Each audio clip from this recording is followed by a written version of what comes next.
bom estarmos mais uma vez agora falando sobre a liturgia da palavra.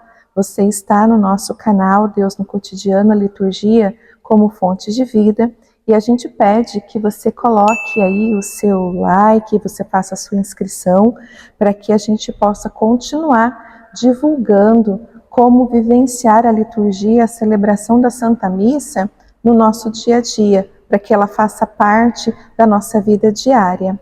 E agora a gente quer tocar num assunto muito importante, que é o momento da aclamação do Evangelho, a proclamação do Evangelho, e na sequência a homilia, a oração do credo e as orações dos fiéis, né?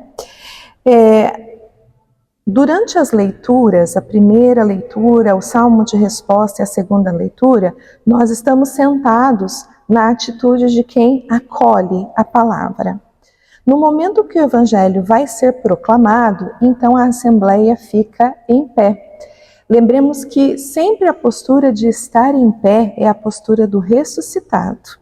Então, o nosso Senhor ressurgiu e a sua palavra é uma palavra de ressurreição. Por isso também nós, como Assembleia, ficamos em pé. Mas ficamos em pé também no sentido de estarmos prontos para anunciar aquela palavra.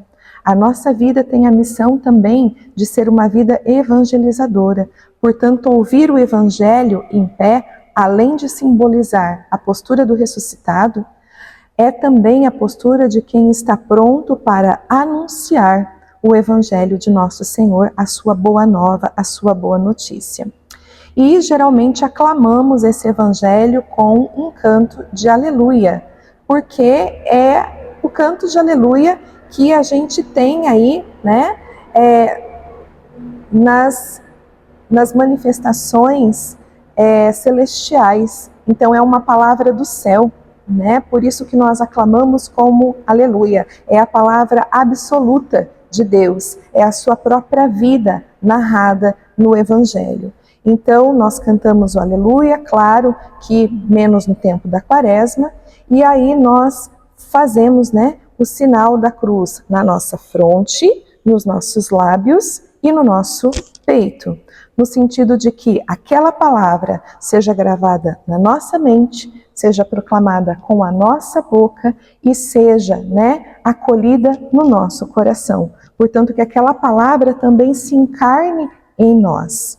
E aí nós escutamos então o Evangelho, né? Quando a celebração é presidida por um bispo, ou também em alguns momentos dominicais, se faz a procissão da mesa do altar do evangeliário até a mesa da palavra. Nós temos duas mesas no presbitério. Nós temos a mesa eucarística e temos a mesa da palavra. Portanto, a mesa da palavra, ela também é um destaque. E a palavra para nós também é um alimento.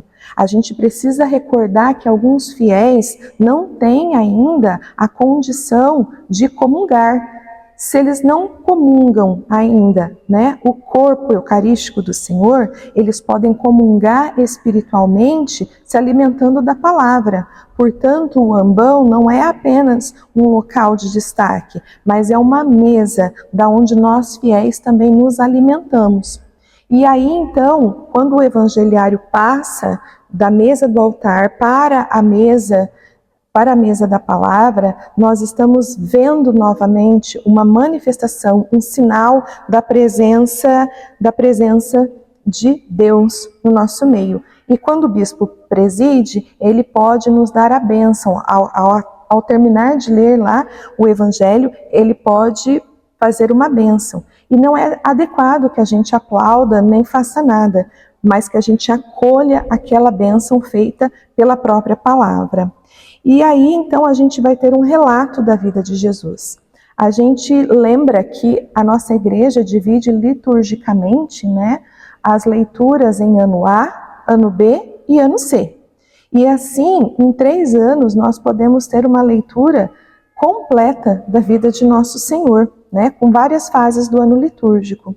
Então, após a leitura do Evangelho, e como a gente colocava no vídeo anterior, sempre vai existir uma palavra, um significado, um sinal, uma imagem que conecta todas as leituras com o Evangelho. O Evangelho seria o ápice dessas leituras.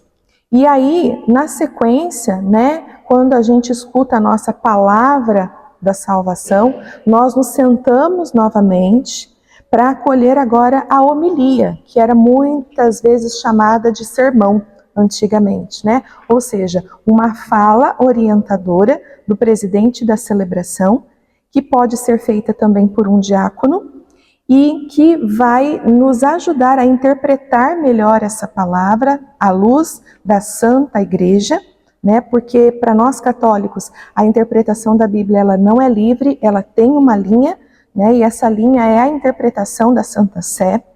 E aí então o padre, o diácono, o bispo, o presidente de celebração vai nos orientar dentro da linha da nossa fé católica como vivenciar aquela palavra, como praticar aquela palavra, como acolher aquela palavra. Depois que o presidente da celebração termina a sua homilia, que nos ajuda a entrar ainda mais no mistério de Deus que se faz verbo, nós ficamos novamente em pé, no sentido de prontidão, porque vamos agora professar a nossa fé, que é a oração do creio ou do credo. Ali na oração do creio estão sintetizadas todas as verdades da nossa fé. Podemos dizer que somos católicos se nós crermos em cada uma daqueles itens que são professados, daquelas verdades que são professadas. Então, rezar o creio também exige de nós que não façamos de forma automática, de forma decorada, de forma memorizada, mas que nós a façamos confirmando que é nessa doutrina, que é nessa igreja, que é na fé dos apóstolos que nós seguimos a nossa vida religiosa, que nós seguimos a nossa espiritualidade. Portanto, é necessário falar cada uma daquelas palavras de forma consciente e como quem assume que acredita e vive aqueles propósitos, que vive aquele legado apostólico, que vive essa inspiração divina que são os dogmas e as verdades católicas. Depois, então, de professarmos a nossa fé, nós vamos, então, para a oração dos fiéis, as preces, a oração da Assembleia. Então, a gente pode usar aí alguns subsídios, que a gente tem de editoras muito competentes aqui no Brasil, e podemos também, a equipe litúrgica pode formular as próprias preces de acordo com as necessidades da comunidade. As preces, elas têm que estar sempre voltadas à igreja, à liturgia que está sendo vivenciada, aquele momento litúrgico, e também para as necessidades do povo. Então, nós temos que ter aí, geralmente, pelo menos 3 preces. Uma pela Igreja Universal, outra voltada para que nós possamos viver aquela liturgia da palavra, e a terceira dentro das necessidades ou das vivências que a comunidade, aquela assembleia, aquele povo tem vivenciado. E aí assim nós fechamos a liturgia da palavra. Perceba quanta riqueza e como a gente pode se aprofundar numa vida mais íntima com Jesus através das leituras da Sagrada Escritura. Por isso que é importante, além de estarmos muito atentos no momento da liturgia da palavra, que nós possamos, ou antes ou depois da celebração, voltarmos àquelas leituras, meditarmos aquelas leituras, entrarmos no momento de contemplação ou de lectio divina, onde a gente pode degustar aquela palavra. Porque tudo aquilo que nós ouvimos, tudo aquilo que nós vemos, tudo aquilo que nós escutamos, vai atingir o nosso comportamento. Então, quanto mais nós estivermos conectados, ligados com a Sagrada Escritura, mais nós podemos vivenciar uma vida verdadeiramente cristã. Então, fica esse desafio para nós, de ouvirmos atentamente, de ouvirmos de coração aberto, de nos deixar transformar pela palavra de Deus durante a celebração, mas também no nosso dia a dia, olhar para a palavra de Deus, trazê-la junto conosco nos nossos momentos de oração pessoal.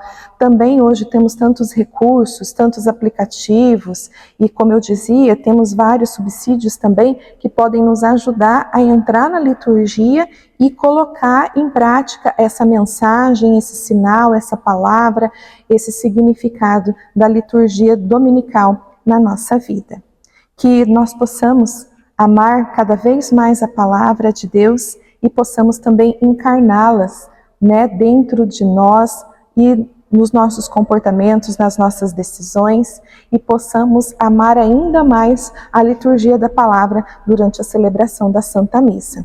Obrigada por ficar conosco.